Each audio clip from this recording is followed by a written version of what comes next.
Welcome to Real Talk, with discussions on the latest news in the ever-changing real estate market. Here are your hosts, Joe and Keara. Hi everybody and welcome to Real Talk.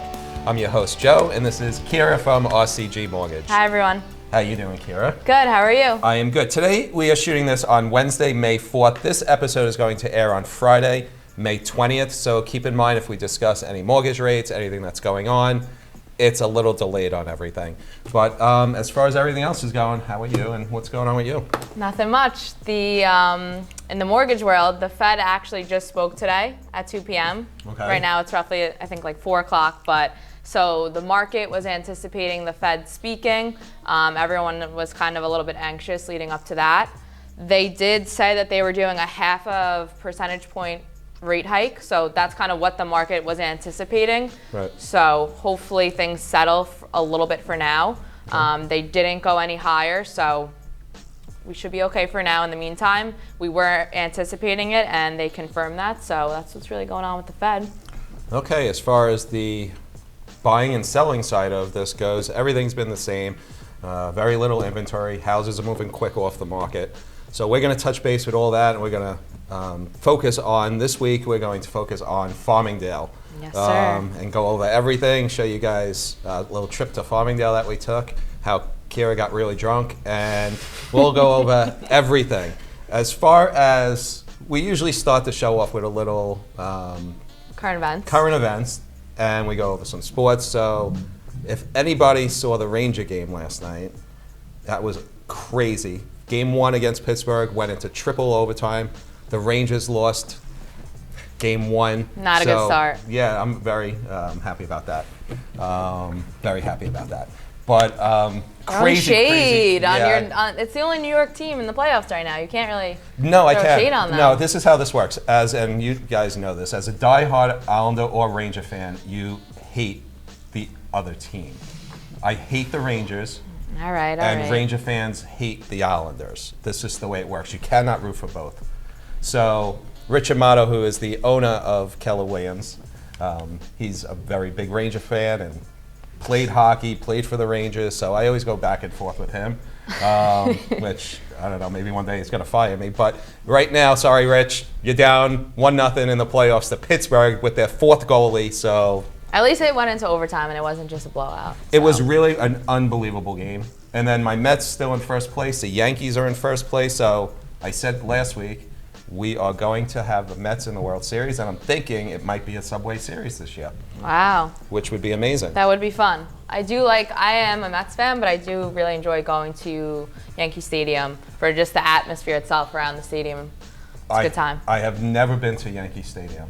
You've never gone to the Bronx I have never, for a Yankee game? Well, I've been to the Bronx, but I'm not going to go into Yankee Stadium. I'm a Met fan.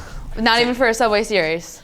No, I'll go to Citi Field and watch the Mets against the Yankees. Wow. I will not go. You are like putting the line in the sand. You can't be an Islander fan and root for the Rangers. You can't be a Met fan and root for the Yankees. Impossible. That's fair. No That's can fair. do. But I got stuck this morning going down this rabbit hole again of the Johnny Depp trial with Amber Heard. We're back to this. Yes, we're back to it. And she's testifying as of today. And here's the problem that now is when I'm watching this. They're both actors. Right. So you they're don't know- used to being in front of a lot of people. Right. And you don't know if they're bullshitting or not because they're both such good. Well, he's a really good actor. Well, She he's sucks, a but professional. He's For really sure. good. And now she's saying that he hit her. And she's going through the first time he hit her and how he was, so crying about, I'm sorry, I'm never going to do it again, and how there wasn't just like a bag of Coke on the table, like a little tiny bag of Coke. There was actually like a whole, what's it called? A container of Coke, and how he used to drink and everything else. So, Were you live streaming this all day today like everyone else? no, I got stuck about 2 hours ago on YouTube, and somebody said it streams live, and I didn't know it streamed live Yeah, on it was streaming YouTube. live. So I was just doing other stuff, and I just had it on the background, and it's a train wreck. You can't stop watching it. It's really A lot ridiculous. going on. There is. Let's go into what we're going to discuss now. All right, so now let's transition into our real estate section of the show where we give some tips and advice to our listeners. This week I want to discuss the importance of the different individuals that are involved in a real estate transaction. There's roughly around 5 or 6, I would say, main key players in the transaction. So we're gonna go through each of them and the key importance of each and really how they can impact your deal. And I really do believe that each person that we're gonna discuss is a key part to getting you to that finish line at the closing table. Absolutely. Okay, so let's start off with the attorneys that are involved. So in the state of New York, you are required to have an attorney represent you. In other states, you may only need a title rep at the closing table. In New York, you have to have an attorney. So there's a bank attorney and then there's your personal attorney. So why don't you tell us about the importance of when you hire your attorney for your real estate transaction, why it's not just, oh, my friend is an attorney, and he works on securities transactions. Why is it important to be using only a real estate specialized attorney? A real estate attorney knows how to do everything from start to finish. Correct. And a non-real estate attorney will 100% lose a deal for you. Fumble. They can screw up the entire deal, and I've had many cases where somebody says exactly what you just said. No, I want to hire my friend. I want to bring him in. Well, what does he do? He's a divorce attorney. Yeah, no, that's not going to work. Right, because it's in the real estate world, these contracts that we're dealing with and these transactions are specific to real estate. If you're working with an attorney that specializes in divorce, they're not used to looking at a real estate contract day in and day out. A real estate attorney, this is what they are doing, living and breathing every single day. Right. So if they see something that's alarming on a contract or something that's going on with the seller, they can immediately call it out, and then they're keeping everyone else informed. If you have an attorney that's not doing this every day, it's more likely than not that somewhere they may not pick up something that needs to be picked up. 100%. What I tell a lot of people is if you find you're in the real estate industry a real estate attorney that you like, I would give them business all day long. Right. You have to recommend a few different attorneys to everybody. I get that whole thing. Right. I deal mainly with, I'll say, his name is Roy Cacciatore. He's an attorney in Freeport. He's handled a couple of my deals, especially as of late, and he's a judge in Freeport. I mean, to me, that type of real estate attorney is who you want representing you. Right. On the buy side or the sell side. Right. He's very fast, he's efficient, they know exactly what they're doing, there's no problems. And there's a lot of also, I think I told you my background, but I owned a paralegal firm for 10 years. So I dealt with all different types of attorneys. And a lot of these attorneys are flaky. So the last thing you need is when you're doing a real estate transaction is to call an attorney and you get an answering machine. Right. At 2 o'clock in the afternoon. You need to be able to, I had a closing on Thursday. The night before, I was on the phone with the attorney until almost 11 o'clock at night, making sure everything was prepared, the wires were ready, everything was good to go for the Thursday morning closing. He was up on the phone with me till 11 o'clock at night. If you have a family friend working on this case, yes, that they may do a good job, but are they going to be putting in the level of work that's needed to get the deal closed, done, and make sure that it's being done seamlessly and not a train wreck? Yeah, I'm dealing with an attorney right now that I've literally called this morning. I texted, I emailed, and I called twice. And he is a real estate attorney, and he still is not replying. And this deal that I have going on, probably going to lose this deal because it's taking too long for everything to close. The attorneys aren't working hand in hand. I actually got on the phone with the other real estate agent. I said, listen, we're working the buyer side, they're the seller side. Right. And I said, listen, when I do something for the seller, I send out an email, and I recommend every real estate attorney, every real estate agent does this. I send out an email, I say congratulations, and it goes out to the other real estate agent, both attorneys, and the mortgage company. Right, you're keeping everyone in the loop. And in that email, I put everybody's name, full name, who they're representing, their email address, and their telephone number. And this way, everything gets expedited. Everybody's in contact with everybody. Right. Everybody sees every step along the way. No confusion. There's no confusion, and that is the best way to do it. Right. No one actually even, be quite honest with you, nobody even taught me that when I got into the industry. It was just something that you found that works. It was common sense to me. Right, you're keeping everyone on the same page. Yeah, because everybody wants the deal to close. Everyone wants to get it done as fast as possible. Right. Everybody, as far as who's making money, wants to do it. The people who are selling the house want out. People who are buying the house want in. Right. So instead of going through Peter, Paul, and Mary and playing phone tag, everybody's in touch with everybody. Right. So having a real estate attorney, Key. step one, key. Okay, so the next person that I want to talk about in the transaction, I know we've touched on this, but the importance of your realtor. And I'll let you, of course, deep dive into this because you, of course, are the realtor here. I think so. Not me, but just from my side, I just wanted to add in that the importance of working with a good realtor can make all the difference in your transaction. There's a lot of real estate agents that work part-time, and there's no hate on people who work part-time as an agent, but there's a key difference in someone that's dedicating their whole day to this, and you can really see that. And your realtor is almost, between your lender and your realtor, that's really the start of the transaction, and they're really introducing you to all the key contacts in the deal. So the importance of starting with a good realtor can really make or break the whole process. Yeah, there's a lot of different components to the transaction. And if you have a real estate agent, like you just said, who's working part-time, and again, nothing against realtors who are working part-time, Right. but time is of the essence in a lot of these cases.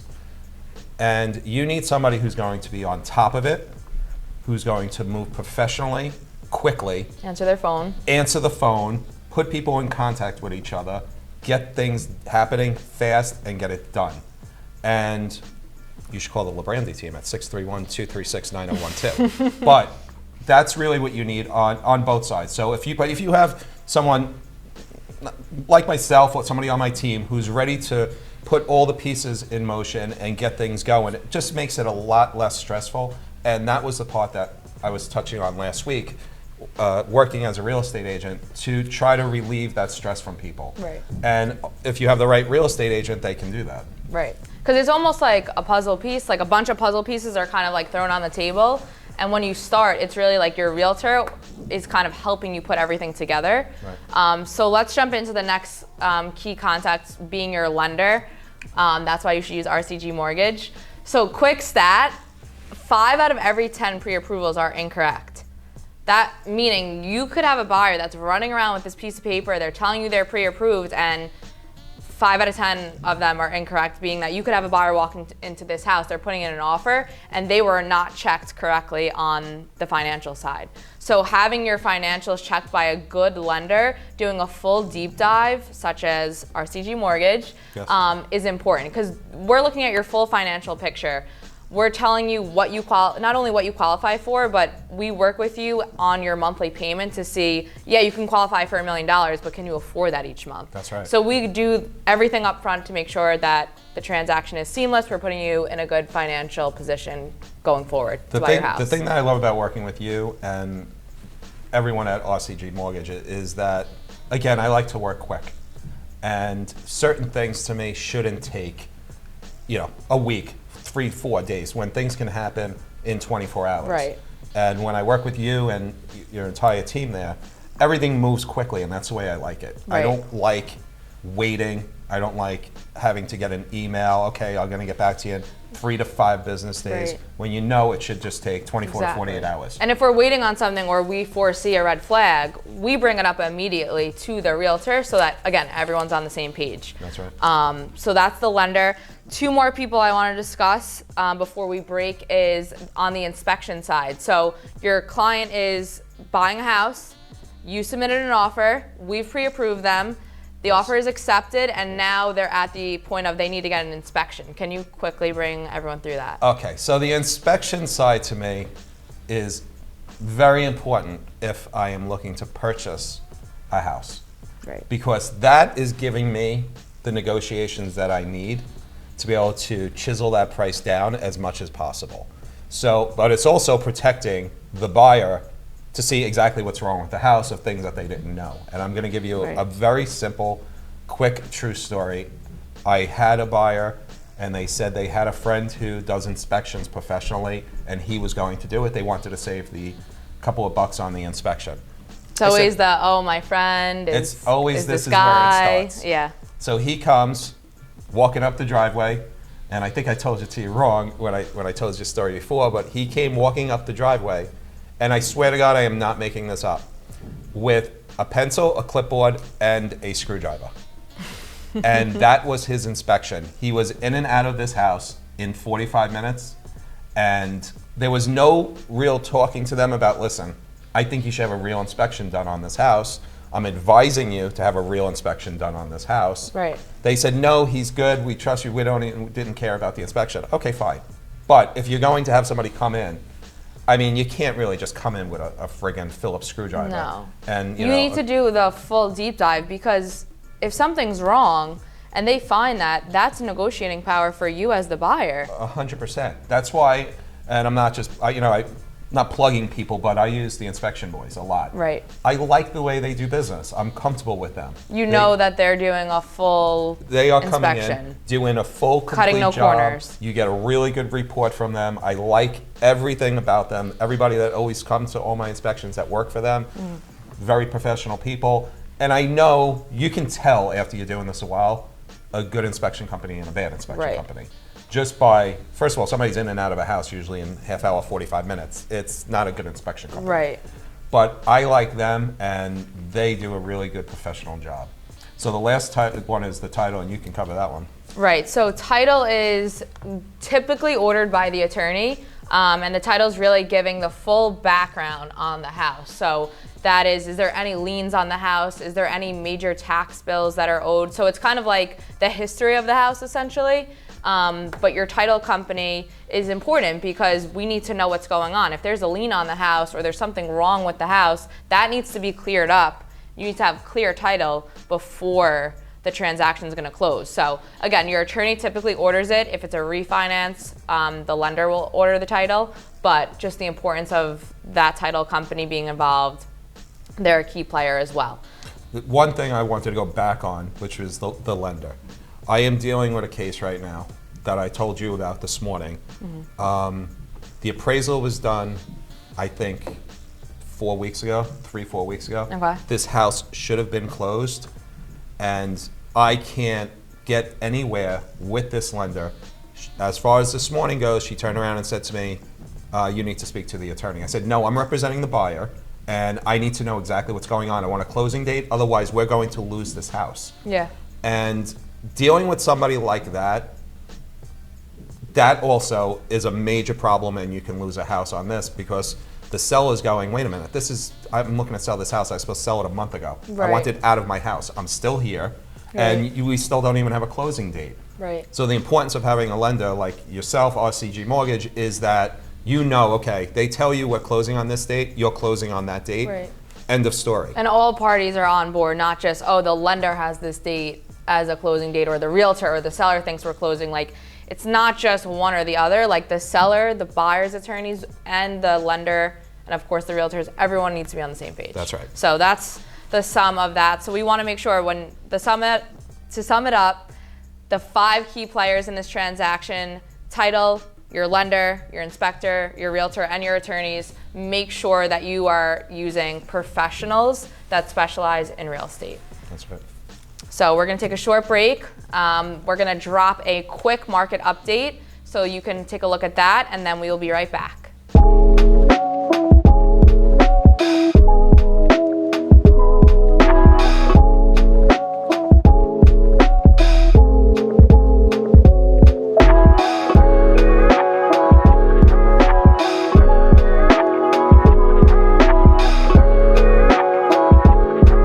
And we're back. So this week we want to go over, we said we were going to discuss different towns. So this week we want to go over Farmingdale, New York. Love it. Love it. It's the first apartment I ever had was in Farmingdale. I lived on Clifton Street, which is, if you take Massapequa, Commons Road to the end, and you just go straight across, there was a brand new little development there. Now it's not that new, but I lived right over there. Nice. And so if you come out, you go left, you have Route 110, Southern State Parkway. If you go right, you hit Main Street and all the bars. Right. And I loved Farmingdale. The parks there, the bars. And Main Street has everything. Good Everything. restaurants, coffee shops, bars. So you're gonna think I'm crazy with this. So anytime I move somewhere, it sounds stupid, but anytime I move anywhere, the first thing I do is I try to find the closest bagel place. Like your go-to place. That's got it. Yeah. I need bagels. Yeah. It sounds crazy.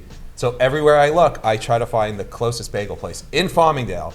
Besides for It was Pete's Deli, which Pete's Deli, if you know Farmingdale, they've been there forever. It's an amazing deli. I mean, they'll deliver just a cup of coffee to your house. Oh, wow. But Pete's Deli, and then it was Stuff-A-Bagel. Okay. Right now you have Croxley's over there. So that was my bagel place and my deli. Nice. And then down the block, it was Allen Park. Okay. And I played softball at Allen Park for 10 years in that park. Right. So right there, I love the area in Farmingdale. And then on Main Street, you have obviously Croxley's. Croxley's, yes. And if you're old like me, Croxley's used to be the downtown. And I'm sure a lot of you people know the downtown.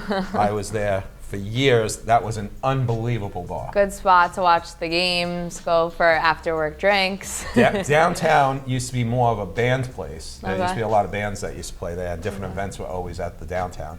Now it's Croxley's, which is an unbelievable bar. But if you went left and you had Route 110, that's where the Crazy Donkey was and the 56 Fighter Group. Am I dating myself with this? Do you know? A little bit. Yeah, okay. Everybody else knows that Crazy Donkey was right down there, and then the 56 Fighter Group, and then they all went out of business, and that was the end of that. But as far as on Main Street goes, you had Croxley's, you have the meatball place, Right. Nutty Irishman. Honey Irishman always typically has like a live band on the weekend. Croxley's, like I said, very good for watching the games. Even after work drinks, it's a good environment. And then Meatball Place. So bars, restaurants, key, level A, I would say. If you're looking for a spot that you want to just buy a house and then you have everything close to you, Farmingdale is your spot to have And a you good have the Main train Street. station right there, Right, you can go right into Manhattan. You have a close train station. which is perfect. Yes. Or you can go anywhere and then just take your train because you're drunk and go right back home. And then hit all the bars at night back there. Never But did that before. let's go quickly into the market itself of Farmingdale. Tell us what is on the market there and what's kind of going on. So right now in Farmingdale, as of today, there are 26 homes for sale, ranging anywhere from $325,000 up to $1.2 million. Average taxes in Farmingdale is around anywhere from $12,000 to $14,000. Makes sense. Farmingdale is also Nassau and Suffolk County. Right, it It's- sits on Well, the fence. yeah, you can have some parts in Farmingdale that you live in Nassau, other parts that you live in Suffolk. Right. That's the residential side of it. I love Farmingdale, like we just said. So if you're looking to buy a home in Farmingdale, give me a call, please. Make sure you're pre-approved through her. How many total listings on the market in Farmingdale right now, roughly? 26 listings of residential Okay. homes, and then you have your condos and co-ops. Right. There's 8 condos and co-ops right now available in Farmingdale. Remember where the train station is? They built up all those areas over there. Okay. So the condos go for anywhere from $225,000 to $519,000. That's what's available on the market as of today. There actually is a listing. It's 14 Ivy Street in Farmingdale. It's through Keller Williams, my company. It's not my listing. It's through Bradley Barnett and Barry Paley. It's $299,000. So if you need to take a look at that house, you can call me, call them directly, that condo, I'm sorry. So those 8 listings, if you're looking online, if you're in the real estate industry, the ML number is 338-7702.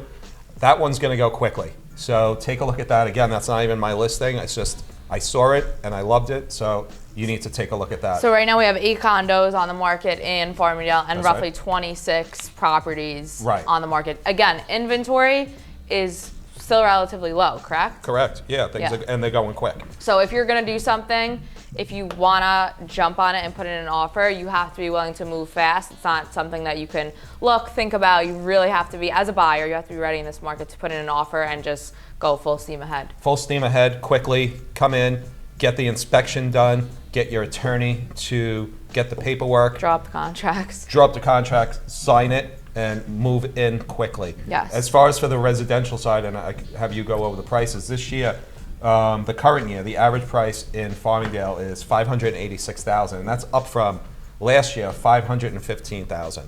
So it's a big, almost 14% jump in the price of the houses there. So if you're looking to sell a house, now's the time to sell. I know I'm saying about buying because if you're looking to move into an area, Farmingdale is the area like we discussed. It's a good spot, yeah. But if you're looking to sell in Farmingdale, you're up 14% in a year on your money on the houses. As far as for the The condos go.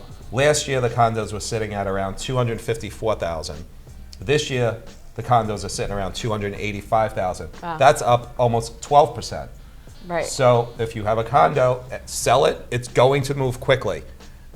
Give me a call, and then get your mortgage through her and move along with this. And rent is I just want to add in, rent is going up, and we kind of spoke about this a little bit on the last podcast recording, but rent is going up insane numbers, like 15% at a minimum. I think, again, in New York, it's closer to like almost 20%. So although the prices of properties are going up, rent is still going up too. So I still believe that it's still a good time to buy because real estate always appreciates, as we can see. Right. Normal average appreciation is around 4%, 3% national average, but like 13%, almost crazy. 14% in one area, it's crazy. It's nuts. On the rental side, something I just want to touch on is that a friend of mine came to me and said that she was looking for a place to live, and she didn't want to have to use somebody in the a realtor because of paying the fees and everything. Right. So keep this in mind. I said to her, listen, I know you don't want to use a real estate agent, and I get it, especially if you're strapped for money. Right. But you only have two options then. You have Craigslist and you have Facebook And you have to sift through that yourself. And Facebook Marketplace is a bunch of garbage as far as I'm concerned for rentals because you're not dealing with anyone real. And Craigslist, you have to be extremely careful you're on Craigslist. Yeah. I'm going to give everybody a word of advice. If you see an ad on Craigslist for a home for sale or for a rental, and all they have is an email address and no name and telephone number, it's a scam. Stay away from that. People who are real are going to put their name, they're going to put their contact information in.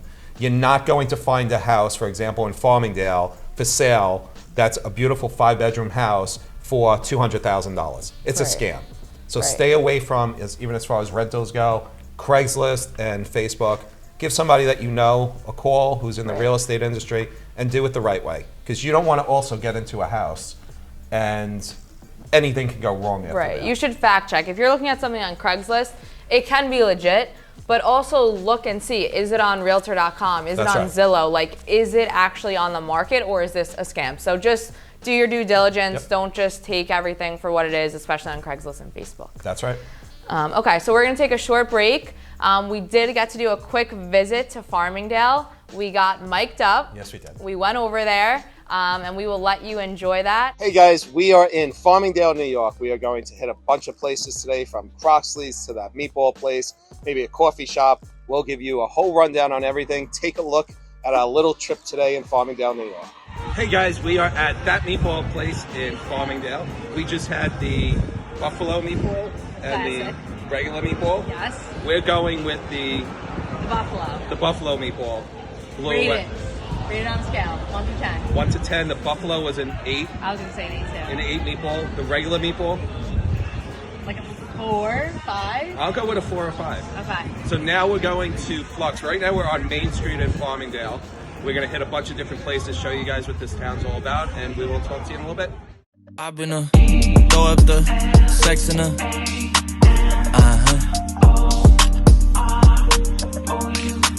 and I can put you in.